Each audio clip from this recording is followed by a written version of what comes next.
오늘은 역대하 4장 전체 말씀 1절에서 22절까지 본문을 묵상하도록 하겠습니다. 천천히 생각해 가면서 한 절씩 교독하도록 하겠습니다. 1절을 제가 먼저 읽겠습니다. 솔로몬이 또 놋으로 제단을 만들었으니 길이가 20규빗이요 너비가 20규빗이요 높이가 10규빗이며 또 놋을 부어 바다를 만들었으니 지름이 10규빗이요 그 모양이 둥글며 그 높이는 5규빗이요 주위는 30규빗 길이의 줄을 두를만 하며 그 가장자리 아래에는 돌아가며 소 형상이 있는데 각 규빗에 소 10마리씩 있어서 바다 주위에 둘렸으니 그 소는 바다를 부어 만들 때에 2줄로 부어 만들었으며 그 바다를 놋쇠 황소 12마리가 바쳤으니 3마리는 북쪽을 향하였고 3마리는 서쪽을 향하였고 3마리는 남쪽을 향하였고 3마리는 동쪽을 향하였으며 바다를 그 위에 놓았고 소의 엉덩이는 다 안으로 향하였으며 바다의 두께는 한 손 너비만 하고 그 둘레는 잔 둘레와 같이 백합화의 모양으로 만들었으니 그 바다에는 3,000밭을 담겠으며 또 물두멍 10개를 만들어 5개는 오른쪽에 두고 5개는 왼쪽에 두어 씻게 하되 번제에 속한 물건을 거기서 씻게 하였으며 그 바다는 제사장들이 씻기 위한 것이었더라. 또 규례대로 금으로 등잔대 10개를 만들어 내전 안에 두었으니 왼쪽에 5개요 오른쪽에 5개이며 또 상 10개를 만들어 내전 안에 두었으니 왼쪽에 5개요 오른쪽에 5개이며 또 금으로 대접 100개를 만들었고 또 제사장의 뜰과 큰 뜰과 뜰 문을 만들고 그 문짝에 놋을 입혔고 그 바다는 성전 오른쪽 동남방에 두었더라. 후람이 또 솥과 부삽과 대접을 만들었더라. 이와 같이 후람이 솔로몬 왕을 위하여 하나님의 성전에서 할 일을 마쳤으니 또 곧 기둥 둘과 그 기둥 꼭대기에 공 같은 머리 둘과 또 기둥 꼭대기에 공 같은 기둥 머리를 가리는 그물 둘과 또 그 그물들을 위하여 만든 각 그물에 2줄씩으로 기둥 위에 공 같은 2머리를 가리는 석류 400개와 또 받침과 받침 위에 물두멍과 한 바다와 그 바다 아래에 소 12마리와 솥과 부삽과 고기 갈고리와 여호와의 전의 모든 그릇들이라. 후람의 아버지가 솔로몬의 왕을 위하여 빛나는 놋으로 만들 때에 왕이 요단 평지에서 숫꽃과 스레다 사이에 진흙에 그것을 부어내었더라. 이와 같이 솔로몬이 이 모든 기구를 매우 많이 만들었으므로 그 놋 무게를 능히 측량할 수 없었더라. 솔로몬이 또 하나님의 전에 모든 기구를 만들었으니 곧 금제단과 진설병 상들과 지성소 앞에서 규례대로 불을 켤 순금 등잔대와 그 등잔이며 또 순수한 금으로 만든 꽃과 등잔과 부젓가락이며 또 순금으로 만든 불지개 주발과 숟가락과 불 옮기는 그릇이며 또 성전문 곧 지성소의 문과 내전의 문을 금으로 입혔더라. 그냥 읽어가지고는 그림이 잘 안 그려져요. 왜 그럴까? 제가 상상력이 부족할까? 이런 생각을 해봤는데 이게 단위들도 그렇고 지금 우리 시대 때와는 이제 좀 다른 그런 단어들이 많이 나오다 보니까 더 그럴 것 같습니다. 오늘 본문은 솔로몬 성전 건축의 이제 마지막 부분이 되겠죠. 성전 안에 두어질 기구들이 어떤 모양으로 만들어지는지에 대해 기록을 하고 있습니다. 성전이라 그러면은 단순히 그런 외형적인 모양도 우리가 생각할 수가 있는데 이 성전은 그런 의미가 아니죠. 단순히 건물의 그런 아름다움을 얘기하는 것이 아니라 그 안에 들어가 있는 오늘 열거했던 이런 기구들 하나하나가 다 제각기 기능, 어떤 상징을 가지고서 있음으로써 성전은 뭐라 했습니까? 하나님의 임재가 있는 곳이랬지 않습니까? 그 임재가 어떤 의미로 백성들과 어떻게 관계를 맺게 되는지에 대해서 상징을 하는 그런 필요한 그런 상징물들이라 생각하시면 되겠습니다. 이 기구들은 하나님께서 이스라엘 백성을 이제 다시금 거룩하게 만드시기 위한 그런 뭐 일종의 예표라 할까요? 왜냐하면 하나님은 눈에 보이시는 분이 아니기 때문에 그런 것들을 상징적인 것들로 인해서 하나님의 임재를 우리가 느끼고 공감할 수 있게끔 만드는 그런 도구라고 생각할 수 있겠습니다. 오늘 이 기구들을 한 개 한 개 다 살펴보지는 못하겠습니다만 중요한 부분들, 중요한 기구들이 어떤 의미를 갖는지를, 그리고 그 성전 안의 기구들이 예수 그리스도의 오심으로 인하여서 어떻게 완성이 되는 건지까지 한번 생각을 해보면 좋지 않을까. 그래서 구약을 뭐 신약의 그림자, 그리고 예수 그리스도의 그 모형, 오실 예수 그리스도의 모형이다, 막 이런 얘기들을 신앙적으로 많이 하는데 거기에 대한 연관성들을 한번 생각해봤으면 좋겠습니다. 먼저 4장 1절에 나오는 4장 1절에는 이제 제단에 대해서 나오잖아요. 놋제단이라는 얘기도 했었고, 길이가 각각 20규빗 그리고 높이가 10규빗. 어제 목사님 말씀하셨죠. 이 규빗이라고 그러면은 이 팔꿈치, 성인 남자 팔꿈치부터 손끝까지의 이 길이를 얘기하는데, 어제 살펴본 목사님께서 이제 옛날에 쓰던 자라는 것을 말씀하셨어요. 옛날에 쓰던 자는 약 한 50cm 되고, 그리고 이제 그 히브리 전통적으로는 한 45cm 정도 된다 예고했는데, 그 옛날이라는 게 봤더니 언제 옛날을 얘기하냐면요, 그 이스라엘 민족이 이집트, 애국의 노예 생활할 적에 오랫동안 같이 있었잖아요. 그러니까 그들의 문화식으로 역시 고대 중동에서는 규빗이라 그러면 여기서부터 여기까지는 됐는데, 아마 제가 추측하건대 이집트 사람들은 잘 먹어서 덩치도 더 크고 팔도 더 길었나 봐요. 그래서 그들이 사용하는, 정확히 말하면 이집트 왕조에서 사용하던 규격은 여기서부터 여기까지가 한 50 그리고 52cm 정도, 거기까지 뭐 2cm면 한 요 정도 될까요? 요 정도 차이로 해서 어쨌든 그 히브리식 그 규빗과는 조금 더 길죠, 그죠? 그러니까 여기서 옛날에 쓰던 자로 3장 그 3절에 있는 이거는 이집트식을 얘기를 하는 것 같아요. 그리고 이제 전통적인 히브리식으로는 45cm, 그러니까 1규빗을 저는 그렇게 이렇게 암기를 해도 몇 규빗 하면 어느 정도 되는지 딱 와닿지는 않아요. 그러니까 우리가 미터라고 하는데, 그리고 미터, 우리 평 뭐 얘기하잖아요. 공간 너비를 얘기할 적에 몇 평 하는 게 훨씬 더 와닿지 않습니까? 근데 요즘은 몇 평이라 안 하고 평방미터, 제곱미터라고 얘기를 하잖아요. 그래, 몇 제곱미터 하면은 확 와닿지가 않아요. 아직도 이게 습관이라는 게 무서운데, 이 규빗이 어쨌든 한 45cm에서 50, 52 뭐 요 정도 사이의 길이를 생각한다라고 대충 생각하시면 될 것 같아요. 그러니까 길이 너비 각각 20규빗, 높이가 10규빗이니까 45cm로 생각하면 한 9m 뭐 어느 정도 되죠? 뭐 이 정도 될까요? 9m 4.5m 크기에 제법 크죠. 50cm로 하면은 10m 50cm 이렇게 될 거고요. 50이 아니고 5m. 계산을 못 하겠어요. 그 정도 되는 그 제단이라고 생각하시면 되겠습니다. 자, 이제 뭐 모양은 요 정도. 그러면 그게 어떤 의미이냐? 제단이 뭘 하는 곳입니까? 제물을 바쳐드리고 뭘 올려드리고 하는 거잖아요. 이게 영적 의미로 본다면, 그러니까 하나님 앞에 나아가는 첫 번째 관문이라고 생각하면 돼요. 죄인이 하나님께 나아가기 위해서는 그 제단에 반드시 희생 제물을 올려드려야 했다는 사실도 알고 계시죠?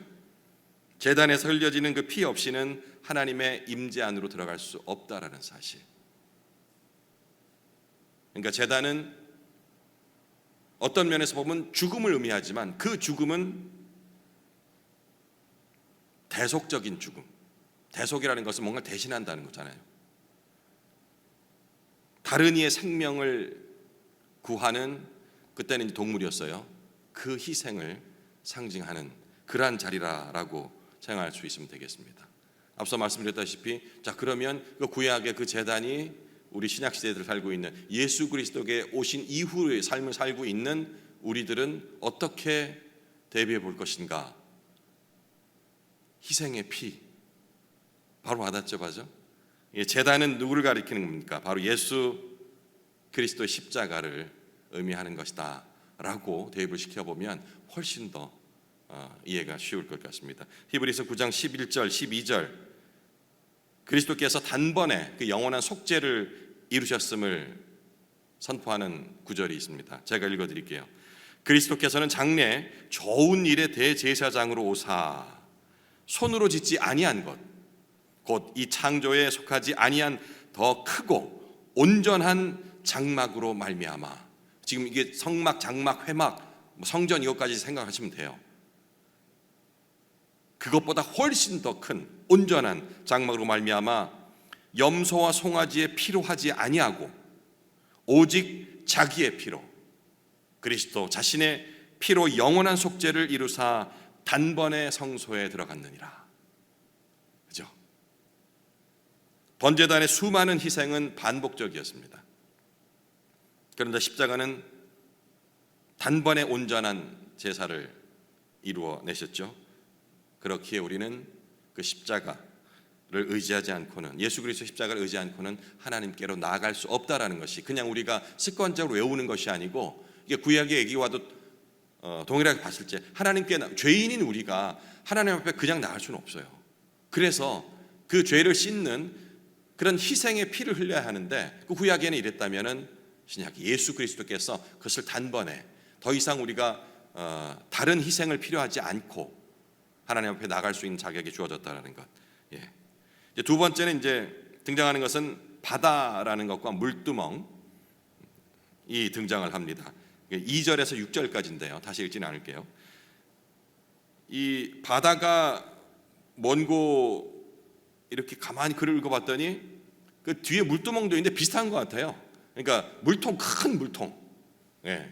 여기도 크기가 거의 그러니까 4.5, 직경이 지름이 4.5에서 혹은 이제 5m 정도 되겠죠. 어떤 기준으로 따냐 다르겠지만, 그리고 여기에는 3,000밭이라고 또 다른 기준이 나와요. 이 밭은 지금으로 생각하면 액체를 이렇게 용량을 구분하는 단위인가 봐요. 그러니까 지금 우리는 리터 혹은 뭐 그램 뭐 이렇게 쓰죠.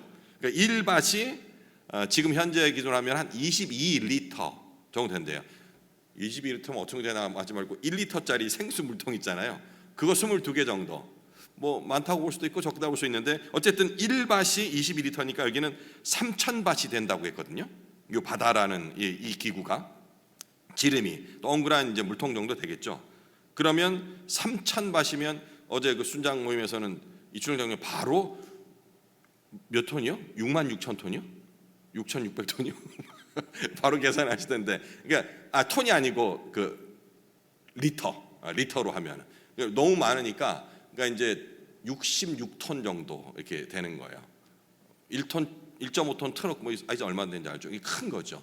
그러니까 거기서 이게 뭐냐면, 뭘 의미하는 거냐면, 이 물두멍은 바다와 물두멍이 나오는데요.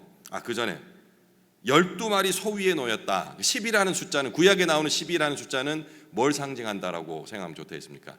12지파, 전체 이스라엘 전체를 얘기를 하는 거예요. 이런 상징적인 의미를 갖는다 생각하면 되겠습니다. 제사장들이 이 바다와 물두멍도 어떤 용도로 사용했냐면은, 이 번제를 드리기 전에 자신을 씻기 위한, 정결하기 위한, 또 재물을 씻기 위한 뭐 이런 용도로 사용됐던 그 물통이에요. 그러면 이제 들어가기 전에 뭐 온몸을 깨끗이 씻고 이런 개념보다는, 아까 희생의 피가 왜 필요하겠습니까? 죄를 씻기 위해서 그랬잖아요. 역시 정결이라는 것은 몸의 어떤 더러운 것들, 1차적인 목적뿐만 아니고 이런 죄의 더러움들을 씻기 위한 것이다라고 생각하시면, 그러니까 위생적인 정결이 아니라 영적인 정결을 상징하기 위한, 찍기 위한 그러한 도구라고 생각하시면 되겠습니다. 이 정결 예식도 역시 희생처럼 반복되어야 했습니다. 왜냐하면 인간은 끊임없이 더러워지고 또 죄로부터 자유로울 수 없기 때문이겠죠. 그래서 요한복음 13장에서 예수님께서 제자들의 발을 씻기 하시면서 하신 말씀이 이렇습니다. 내가 너를 씻어주지 아니하면 네가 나와 상관이 없느니라. 그러니까 예수님의 보혈은 그런 단순한 외적 씻음이 아니라 우리의 양심과 심령을 깨끗하게 하는 그런 영적인 정결의 능력이 있었다는 부분이 되겠죠. 자, 그리고 이제 4장 7절에 보면은 등잔대가 등장을 해요. 세 번째로 등장하는 기구죠. 기억을 더듬어 보면 성막, 그러니까 회막이라고도 하고요. 여기에는 등잔대가 한 개밖에 없었어요. 근데 이제 성전으로서 이제 솔로몬이 만들게 되면서 10개가 지금 있는 걸 표현이 돼요. 규모가 훨씬 더 커졌다라는 것을 의미를 할 수 있겠죠. 수축을 할 수 있겠죠. 그리고 또 이제 등잔대는 빛을 비추기 위한 그런 도구이니 하나님의 또 성품을 상징하는 그런 기구로 생각이 되겠습니다. 빛이라는 것, 어둠의 빛을 비추듯이 하나님의 성품을 나타내는 것. 시편에 이렇게 직설적으로 얘기를 하죠. 여호와는 나의 빛이요 나의 구원이시니라는 고백. 그리고 신약으로 오면 예수님께서 직접 내가 빛이다라고 말씀을 하세요. 등잔대. 지금 나왔던 기구들이 다 그죠? 예수 그리스도를 가리키고 있죠, 그죠? 성전의 등잔대가 그림자라면 예수님은 그 실체를 알 수 있겠습니다. 네 번째, 진설병상이 나와요. 4장 8절에 보면. 제가 이제 안 읽고 넘어가는 거는 우리 이제 55분 되면은 그때부터 여러분들이 천천히 다시 읽을 거잖아요. 그래서 제가 이제 그 설명만 드리고 8절에 진설병, 진설병이 동그라미 치시면 돼요. 이렇게 보고서 이게 뭘 의미하는다. 진설병이 아니고 진설병상, 그거를 나중에 한 15분 정도 개인적으로 천천히 읽으실 적에 지금 설명드린 내용들을 기억하시면서 묵상하시면 되겠습니다. 역시 이 진설병상도 성막에서는 한 개밖에 없었어요. 근데 성전에는 10개가 놓여 있습니다. 지금 내용을 읽어보면은 진설병은 이스라엘 12지파가 이 백성들을 대표해서 매주 하나님께 드리던 그런 일종의 우리식으로 얘기하면 떡입니다, 그죠? 그러니까 떡병자를 썼으니까 하나님께 올려드리는 그건데 이거는 누가 먹냐면 하나님께 직접 그걸 먹지는 않죠. 제사장이 그걸 먹습니다. 이게 무슨 의미냐? 상이라는 게 식탁을 얘기하거든요. 우리가 식사도 식탁에서 하잖아요. 식탁 교제라는 얘기도 들어보셨죠? 하나님과 교제를 나누는 자리예요. 진설병을 가지고. 그러면 제사장이 진설병 먹는 것은 백성을 대표해서 제사장이 하는 일이 그거잖아요. 하나님과 백성이 사이의 통로로서 가교 역할을 하는 이런 역할들을 했는데 진설병 상은 바로 그 교제의 자리를 얘기한다라고 식탁의 교제 생각하시면 되겠습니다. 역시 이것도 이렇게 그 신약의 예수 그리스도와 이렇게 연관짓는데 어렵지 않습니다. 요한복음 6장에서 나는 생명의 떡이다라고 말씀하셨잖아요. 예수 그리스도께 직접 진설병이 되신 거예요. 그러니 그걸 먹지 않고는 식탁의 교제가 이루어질 수 없겠죠. 그런 의미로 연결점을 찾으시면 되겠습니다. 이제 4장 9절에서 22절까지 가장 긴데요. 아무래도 이제 뭐 이렇게 공간 너비도 있고 해서 그런 것 같습니다. 성전 뜰과 문 그리고 각종 금으로 만든 기구들에 대해서 얘기를 하고 있습니다. 여기는 굳이 이제 소제목을 붙인다면 거룩의 자리 뭐 이 정도 이거니까 제가 붙인 겁니다. 그러니까 그런 내용을 거룩해지는 그 자리들, 그 과정들 걸어가는 과정부터 시작해서 놓여 있는 금 기구들이 뭘 상징하는지 이런 부분들을 얘기하는 것 같아요. 뜰은 제사장과 백성이 이게 나누어서 이렇게 들어가는 그런 공간을 얘기를 하죠. 언젠가 목사님께서 그림 자세히 해가 설명해 주셨어요. 그 그림을 대충 떠올려 보시면 좋을 것 같아요. 그 뜰, 성전 뜰. 그리고 문은 하나님 임재의 집으로 들어가는 그런 입구를 얘기하겠죠, 그죠? 그리고 모든 기구가 금으로 입혀졌다 합니다. 금 하면은 지금 생각하면은 부를 상징하고 또 권력을 얘기하기도 하고요. 뭐 이렇게 하는데 이 성경에서 말하는 금이라는 것은 거룩함. 또 지금도 그렇게 하죠. 뭐 이게 순결함을 얘기할 때 금 혹은 뭐 다이아몬드도 얘기하는데 그 상수를 그 상업적인 의미로서 얘기를 한 것이고, 이 성경에서 말하는 이 금은 바로 그 순결함 그리고 또 영광까지도 나타난다는, 그렇게 생각하면 돼요. 그러면 금을 입혔다, 금으로 만든 기구를 한다면 굉장히 순결하고 또 그 하나님 영광을 나타내기 위한 것이라 생각하면 되겠죠. 화려함을 나타내기 위한 것이 아니고, 요한계시록 21장에도 역시 그 새 예루살렘을 이 순금으로 둘러싸인 성으로 이렇게 묘사를 했습니다. 그러니까 우리가 자꾸 이렇게 금 자체를 생각하는 것이 아니고 그 정결함, 순결함, 그리고 영광스러운 모습을 상징하는 것으로 금을 생각하시면 되겠습니다. 오늘 본문에서 우리는 성전의 기구 하나하나가 단순한 그런 장식품이 아니라는 것을 한 5가지의 대표적 기구들을 통해서, 장소들을 통해서 살펴보았습니다. 다시 한번 떠올려 볼게요. 제일 먼저 나왔던 게 제단이죠. 제단은 십자가를 의미하는 것입니다. 예수 그리스도의 십자가. 그리고 바다와 물두멍은 보혈, 예수 그리스도의 보혈에 그걸로 인해서 우리 죄가 씻겨 나가는 그 씻음을 상징한다 볼 수 있고요. 등잔대는 빛이라 했잖아요, 그죠? 빛 되신 주님을. 진설병상은 생명의 떡이신 예수 그리스도를. 또 금으로 장식된 모든 기구는 우리가 재림 때에 함께 있게 될, 그리고 지금 만들어가고 있는, 이미 시작된 그 하나님 나라의 영광을 상징하는 것이라 생각하면 되겠습니다. 그러니 우리가 오늘 이 아침 이러한 성전 기구들을 살펴보는 의미는 무엇이 되겠습니까? 이 성전 기구를 바라볼 때마다 그것이, 그 모든 것이 결국 예수 그리스도로 완성이 되었다라는 사실까지 신실하신, 언약에 신실하신 그 하나님을 떠올려야겠습니다. 그리고 오늘 우리 자신이 성령께서 계시는 이런 거룩한 전이 되어야 한다는, 결국은 내 몸 자체가 전이 되어야 한다는 사실, 우리의 삶이 거룩한 제단이 되어야 하고 또 정결한 물두멍이 되고 빛을 비추는 등잔대가 되고 주님과의 교제를 나누는 식탁이 되어야 한다라는 그런 사실까지겠습니다. 시간 잘 맞췄죠? 딱 55분입니다. 15분 이제 개인적으로 묵상하실 적에 아마 쉽지 않을 거예요. 목사님도 이제 어제 조금 하시면서 얼마나 빨리 적응을 성도들이 하실까라는 부분으로 계속 이제 연구를 하시던데, 목사님 오늘부터는 올라오지 말라 했죠. 중간에서 끊지 않고 쭉 이어질 테니까 한 15분 정도를 지금처럼 습관이 안 되신 분들도 계실 거예요. 15분을 계속 자꾸 제자리 읽게 되고 하는데, 지금 설명드렸던 우리 이제 올라오쇼에는 목사님께서 말씀하셨잖아요. 요런 포인트들을 보면서 다시 한번 깊이 있게 읽어 나가는 겁니다. 줄도 쳐보기도 하고, 그렇게 하면서 묵상을 이어가면은 집에 가서 따로 해야겠다 이런 개념보다도 여기에서 시작 자체라 충분한 깊이 있는 묵상이 될 겁니다. 훈련을 계속 이어가시면 되겠습니다.